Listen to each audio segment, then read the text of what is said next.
ಅದೆಲ್ಲ ಬಾಂಗ್ಲಾದೇಶದವ್ರು ಕೊಟ್ಟಿದ್ದಾರೆ. ಇಷ್ಟು ಬೇಗ ಆತುರದ ನ್ಯಾಯ ಎಲ್ಲೂ ನೋಡಿಲ್ಲ ಅಂತ ಹೇಳ್ತಿದ್ದಾರೆ. ಅದೆಲ್ಲ ಅವರು ಹೋರಾಟ ಮಾಡಲಿ.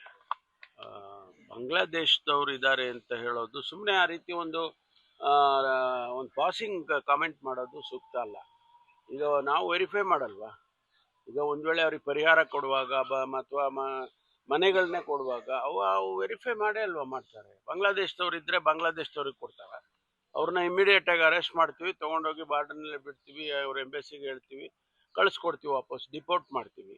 ಇಲ್ಲ ಅವ್ರೇನಾದರೂ ಕ್ರಿಮಿನಲ್ ಆಕ್ಟಿವಿಟೀಸಲ್ಲಿ ಇನ್ವಾಲ್ವ್ ಆಗಿದ್ರೆ ಅವ್ರನ್ನ ಅರೆಸ್ಟ್ ಮಾಡಿ ಒಳಗಡೆ ಹಾಕ್ತೀವಿ. ಅವರು ಗೃಹ ಸಚಿವರಾಗಿದ್ದಾರೆ ಅಶೋಕ್ ಅವರು, ಅವ್ರಿಗೆ ಇದೆಲ್ಲ ಗೊತ್ತಿದೆ. ಅವರು ರಾಜಕೀಯ ಕಾರಣಕ್ಕೋಸ್ಕರ ಮಾತಾಡ್ತಾರೆ. ಸರ್, ಈಗ ನಿಮ್ಮ ಇಲಾಖೆಯಿಂದ ಏನಾದ್ರು ವೆರಿಫೈ ಮಾಡ್ತಾ ಇದ್ದೀರಾ ಸರ್? ಅಲ್ಲ, ಖಂಡಿತವಾಗಿ ಮಾಡ್ತೇವೆ. ಇನ್ನು ನಮ್ಮಲ್ಲಿ ಈಗ ಅವರು ಯಾರು ಲಿಸ್ಟ್ ತಯಾರು ಮಾಡ್ತಾರೆ, ಇಲ್ಲಿ ನಮ್ಮ BBMP ಅವರು ಜಿ ಬಿ ಐ ಈಗ GBA ಅವರು ಲಿಸ್ಟ್ ಮಾಡಿರ್ತಾರೆ. ಅದನ್ನು ವೆರಿಫೈ ಮಾಡಿ ಅವರಿಗೆ ಅವ್ರು ಎಲ್ಲಿ ಅವರು ಏನು ಎಷ್ಟು ದಿವಸದಿಂದ ಬೆಂಗಳೂರಿನಲ್ಲಿ ಇದ್ದಾರೆ, ಆ ಜಾಗದಲ್ಲಿ ಎಷ್ಟು ದಿವಸದಿಂದ ಇದ್ದಾರೆ, ಅದೆಲ್ಲ ವೆರಿಫೈ ಮಾಡೇ ಅಲ್ವಾ ಮಾಡೋದು. ಸರಿ, ಬಾಂಗ್ಲಾ ವಲಸಿಗರಂತ ಹಿಂದೆ ಸಿಕ್ಕಾಪಟ್ಟೆ ಸುದ್ದಿಗಳಾಗ್ತಾ ಇತ್ತು. ಈಗ ಅವ್ರನ್ನೆಲ್ಲ ಕಡಿವಾಣ ಹಾಕೋ ನಿಟ್ಟಿನಲ್ಲಿ ಏನೆಲ್ಲ ಕ್ರಮಗಳಾಯ್ತು? ಅಲ್ಲ, ನಾವು ವೆರಿಫಿಕೇಶನ್ ಮಾಡ್ತಾನೆ ಇರ್ತೀವಿ. It's a continuous process. ಒಂದಿನ ಮಾಡಿ ಒಂದು ವಾರ ಡ್ರೈವ್ ಮಾಡಿಬಿಟ್ಟು ಬಿಟ್ಬಿಡೋದಿಲ್ಲ. ಯಾರು ಅನಧಿಕೃತವಾಗಿ ಕರ್ನಾಟಕದಲ್ಲಿ ಇರ್ತಾರೆ, ಬರೀ ಬೆಂಗಳೂರು ಸಿಟಿ ಒಂದೇ ಅಲ್ಲ. ಈಗ ಉದಾಹರಣೆಗೆ ಕಾಫಿ ತೋಟದಲ್ಲಿ ಕೆಲಸ ಮಾಡ್ತಾರೆ ಅಂತ ಹೇಳ್ತಾರೆ. So we will verify. ನಾವಾಗಲೇ ಆ ಕಾಫಿ ತೋಟದ ಮಾಲೀಕರಿಗೆ ತಿಳಿಸಿದ್ದೀವಿ, ನೀವು ಯಾರನ್ನ ಕೆಲಸಕ್ಕೆ ತಗೊಳ್ತೀರಾ ಅವರ ಬ್ಯಾಕ್ಗ್ರೌಂಡನ್ನು ನೀವು ಚೆಕ್ ಮಾಡಿ ಪೊಲೀಸ್ ಸ್ಟೇಷನ್, ಜುರಿಸ್ಟಿಕ್ಷನಲ್ ಪೊಲೀಸ್ ಸ್ಟೇಷನ್ಗೆ ಹೇಳಬೇಕು ಅಂತ. ನಮ್ಮವರು ಹೋಗಿ ವೆರಿಫೈ ಮಾಡ್ತಾರೆ. ಪೊಲೀಸ್ನವರು ಕೂಡ ಆಗಾಗ್ಗೆ ಪ್ರತಿ ಕಾಫಿ ತೋಟದಲ್ಲಿ ಹೋಗಿ ವೆರಿಫೈ ಮಾಡಿ ಓನರ್ನ ಕರೆಸ್ಕೊಂಡು ಎಷ್ಟು ಜನ ನೀವು ಕೆಲಸಕ್ಕೆ ಇಟ್ಕೊಂಡಿದ್ದೀರಾ, ಯಾರಿವರು ಏನು ಅಂತೆಲ್ಲ ವೆರಿಫೈ ಮಾಡ್ತಾರೆ. ಅವಾಗ ಬಾಂಗ್ಲಾದೇಶದ ಅವರು ಸಿಕ್ಕಿದ್ರೆ ಅವ್ರನ್ನ ಇಮಿಡಿಯೇಟ್ ಆಗಿ ಸೆಕ್ಯೂರ್ ಮಾಡಿ ಕಳಿಸ್ಕೊಡ್ತೇವೆ. ಸರ್, ಈಗ ಬಿಜೆಪಿ ಅವರು ಆರೋಪ ಮಾಡ್ತಾರೆ ಅಂತ ಸದ್ಯ ಕರ್ನಾಟಕದಲ್ಲಿ ಬಾಂಗ್ಲಾದೇಶದ ಇಲಾಖೆಗೆ ಸಂಪೂರ್ಣ ಮಾಹಿತಿ ಇದೆ. ಖಂಡಿತವಾಗಿ ಮಾಹಿತಿ ಇದೆ. ಮಾಹಿತಿ ತಪ್ಪಿಸ್ಕೊಂಡಿರೋರು ಕೆಲವರು ಇರ್ಬೋದು. ಅದನ್ನು ಕೂಡ ನಾವು ಕಂಟಿನ್ಯೂಸ್ ಪ್ರಾಸೆಸ್, ನಾನು ಹೇಳಿದಾಗೆ ಅಲ್ಲಿ ನಾವು ವೆರಿಫೈ ಮಾಡ್ತಾ ಇರ್ತೀವಿ. ಅವಾಗ ಸಿಕ್ಕಿದಾಗ ಅವ್ರನ್ನ ಕಳಿಸ್ಕೊಡ್ತೀವಿ. ಏನು ಪ್ರಾಸೆಸ್ ಇದೆ ಅದನ್ನ ಮಾಡೇ ಮಾಡ್ತೀವಿ. ಸರ್, ಆಮೇಲೆ ಈಗ ಇನ್ನೊಂದು ಸುದ್ದಿ ಬಂತು ಸರ್. ಈಗ ಕಲಬುರಗಿ ಸೆಂಟ್ರಲ್ ಜೈಲಲ್ಲಿ ಎಣ್ಣೆ ಪಾರ್ಟಿ ಮಾಡ್ಕೊಂಡು ಕೈದಿಗಳೆಲ್ಲ ಕಾರ್ಡ್ ಸಾಟಿ ಆಡಿರ್ತಕ್ಕಂಥದ್ದು ವಿಡಿಯೋ ವೈರಲ್ ಆಗಿದೆ. ಅದನ್ನು ವೆರಿಫೈ ಮಾಡೋಣ. ನೆನ್ನೆ ಆಗಿದೆಯಾ, 2021ರಲ್ಲಿ ಆಗಿದೆಯಾ, ಇದೇನಾಗಿದೆ, ಕೆಲವರು ಉದ್ದೇಶಪೂರ್ವಕವಾಗಿ ಬಹುಶಃ ಸರ್ಕಾರಕ್ಕೆ ಕೆಟ್ಟ ಹೆಸರು ತರಬೇಕು ಅಂತಲೋ ಅಥವಾ ಏನೂ ಗೊತ್ತಿಲ್ಲಪ್ಪ ನನಗೆ, ಹಳೆ ವಿಡಿಯೋಗಳನ್ನೆಲ್ಲ ಹಾಕ್ತಿದ್ದಾರೆ. ಅದನ್ನೆಲ್ಲ ವೆರಿಫೈ ಮಾಡಿ ನಾವು ಕ್ರಮ ತಗೊಳ್ತೀವಿ. ಒಂದು ವೇಳೆ ಈಗ ನೀವು ಹೇಳ್ದಂಗೆ ನೆನ್ನೆ ಮೊನ್ನೆ ಆಗಿದೆ ಅಂದರೆ ಸೂಕ್ತವಾಗಿ ಆ ಅಧಿಕಾರಿಗಳ ಮೇಲೆ ಕ್ರಮ ತಗೊತೀವಿ. ಅದಕ್ಕೆ ಎನ್ಕ್ವೈರಿ ಮಾಡಿ ಏನು ಮಾಡಬೇಕು ಅದನ್ನೆಲ್ಲ ಬಿಗಿ ಮಾಡ್ತೀವಿ. ಈಗ ಹೊಸದಾಗಿ DG ಅಪಾಯಿಂಟ್ ಮಾಡಿದ್ದೀವಿ. ಅವರು ಕೂಡ ಎಲ್ಲ ದೊಡ್ಡ ಪ್ರಿಸನ್ಗಳಿಗೆಲ್ಲ ಅವರೇ ಖುದ್ದಾಗಿ ಭೇಟಿ ಕೊಡ್ತಾ ಇದ್ದಾರೆ.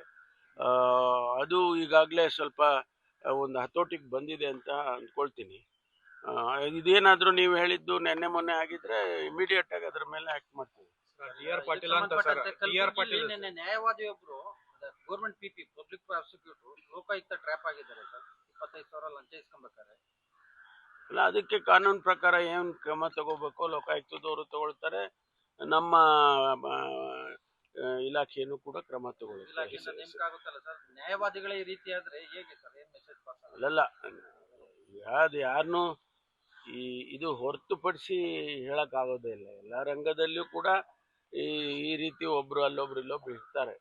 ಅದು ಕಾನೂನು ಪ್ರಕಾರ ಏನು ಕ್ರಮ ತಗೋಬೇಕು ತಗೊಳ್ತೀವಿ. ಸರ್, ಇದೆ ಕಲಬುರಗಿ ಜೈಲ್ದು DR ಪಾಟೀಲ್ ಅಂತ PSI ಹಗರಣದ ಆರೋಪಿ ಇರ್ತಕ್ಕಂಥವ್ರು ವಿಡಿಯೋ ಮಾಡಿ ಜೈಲ್ ಸೂಪರಿಂಟೆಂಡೆಂಟ್ ವಿರುದ್ಧ ಆರೋಪ ಮಾಡಿದ್ದಾರೆ. ನಾನು ವರ್ಗಾವಣೆ ಮಾಡಿ ಇಲ್ಲಿ ನನಗೆ ದುಡ್ಡಿಗಾಗಿ ಬೇಡಿಕೆ ಇಡ್ತಾ ಇದ್ದಾರೆ ಅನ್ನೋದು. ಅದು ವೆರಿಫೈ ಮಾಡ್ತೀವಿ, ತನಿಖೆ ಮಾಡಿಸ್ತೀನಿ. ಮಾಡಿ ಒಂದು ವೇಳೆ ಅದು ಸತ್ಯ ಆದರೆ ಯಾರೋ ಅಧಿಕಾರಿಗಳು ಅವ್ರ ಮೇಲೆ ನಿರ್ದಾಕ್ಷಿಣ್ಯವಾಗಿ ಕ್ರಮ ತಗೋತೀವಿ. ಸರ್, ಆಮೇಲೆ ಈಗ ಕೆಲವು ಮೂವಿಗಳು ಬಿಡುಗಡೆ ಆಗಿರ್ತಕ್ಕಂಥದ್ದು ಪೈರಸಿ ಆಗ್ತಾ ಇದೆ ಅಂದ್ಬಿಟ್ಟು ಸಿಕ್ಕಾಪಟ್ಟೆ ಸೌಂಡ್ ಆಗ್ತಿದೆ ಸರ್. ತಮಗೇನಾದರೂ ಕಂಪ್ಲೇಂಟ್ ಏನಾದರೂ ಬಂದಿದೆಯಾ ಸರ್? ಕಂಪ್ಲೇಂಟ್ ಬಂದರೆ ಅದ್ರ ಮೇಲೆ ಕ್ರಮ ತಗೊಳ್ಬೋದು. ಇನ್ನೂ ಕಂಪ್ಲೇಂಟ್ ನನಗೆ ಗೊತ್ತಿಲ್ಲ, ಅದನ್ನು ಯಾವ ರೀತಿ ಕ್ರಮ ತಗೋಬೇಕಾದ್ ಬಂದಿರೋದು ವಿಚಾರ ಮಾಡ್ತೀನಿ. ಪೈರಸಿ ಗುಂಡಾ ಕಾಯ್ದೆ ಕೂಡ ಇದೆ ಸರ್.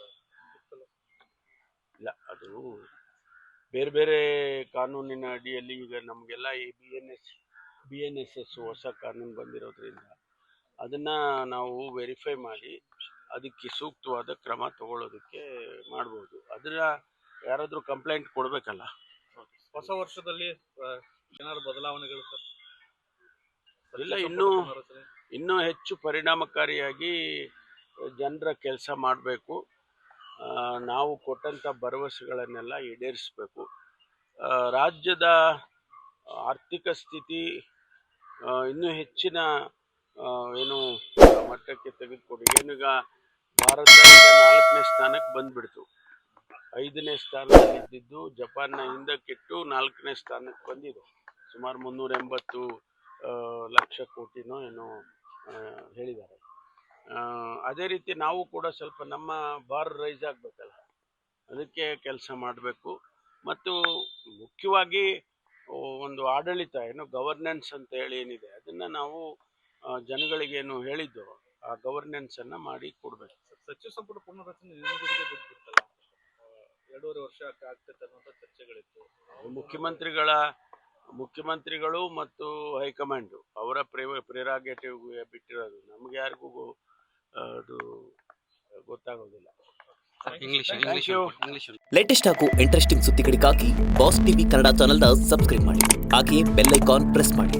ಇದರ ಜೊತೆಗೆ ಫೇಸ್ಬುಕ್, ಇನ್ಸ್ಟಾಗ್ರಾಮ್, ಎಕ್ಸ್ ನಲ್ಲೂ ಮಿಸ್ ಮಾಡದೆ ಫಾಲೋ ಮಾಡಿ.